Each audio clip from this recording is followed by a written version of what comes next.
welcome back again to my channel. And in the Philippines, we have lots of kinds of fruits here. In Asia, Asian countries have different kinds of fruits. Daghan kay bung makita diri nga mga fruits, iba't ibang klase. No, in the Philippines, especially in Mindanao area regions, daghan kay bung makita dato kayo mi, or we are rich in so many kinds of different variety of fruits here. This one I have here is a mangosteen. I'm gonna research kung saan siya sa English. I think it's still mangosteen.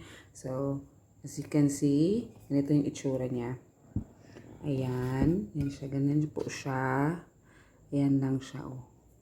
So, ang lasa nito is parang matamis at maasim. Sweet and sour taste, like. And then, ganahan kay ko ana. I love that kind of taste, no? And benefits nito, very healthy fruit because antioxidant to siya. Daghan ni siya, benefits na makukuha ka. Ganun lang siya. Tanggalin nyo yung benefits na makukuha niya. Antioxidant, anti-cancer.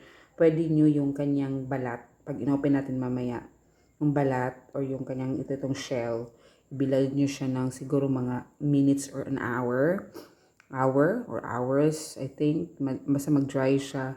And then, pwede nyo siyang ilaga na. Or diretso siya, pwede nyo siyang i-boil, no? Doon sa ano. And yung kanyang katas, yung water doon, pwede nyo siyang inumin as your parang tea.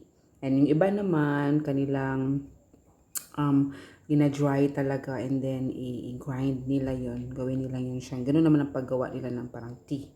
Pero pwede rin na inyo siyang inyuha siyang katong ihang shell is tanggalon and then i-boil na ninyo siya. Ana lang. So una, tanggalon ninyo ni siyang tip. Ana, as you can see, ganyan. So, ganyan mangyayari. Butas. Lagyan natin dyan and gonna show you how to open it. Oh, this one is very siya. Kasi hindi naman lahat perfect. So, pwede nyo siyang ganyan.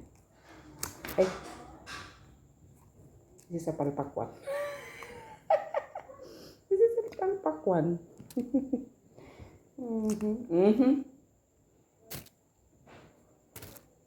So, magbubukas tayo siguro ng isa. Bakit to? Hindi naman siya mabaho. So, meron yung parang iba na hindi talaga ganun ka easy to open. So, hanap tayo ng easy to open. What? This one, maybe this one. Yung iba, hindi siya mabubutas ng ganun. Pero, yan. Mikta nyo yung loob. So, ito yung pwedeng natin i-boil. No, yung i-boil natin siya, pakuluan. And then, ayan yung loob niya. Ayan, yung seed. As you can see, yung seed. Ayan. Ayan. Ayan siya. So, pwede natin yan siyang tikman na. Ayan, nagtulo akong laway. Ayan ako, nagkalat-kalat na ko eh. So, pwede natin siyang tikman na.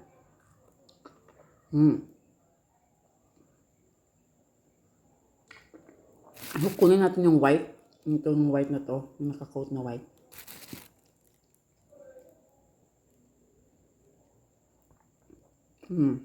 Kita nyo? Oh.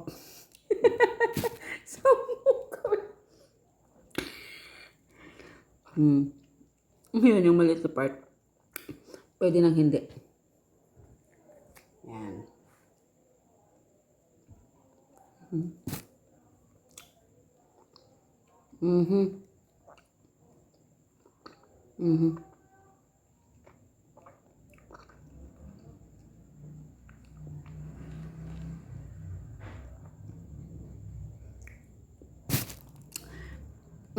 The best. So this one, I bought this for about 55 pesos. In dollars, it's like $1. It's only $1. Okay, very cheap there. Here it's kind of 1 kilo rice, 1 kilo rice. So have a great day, everyone. God bless you all.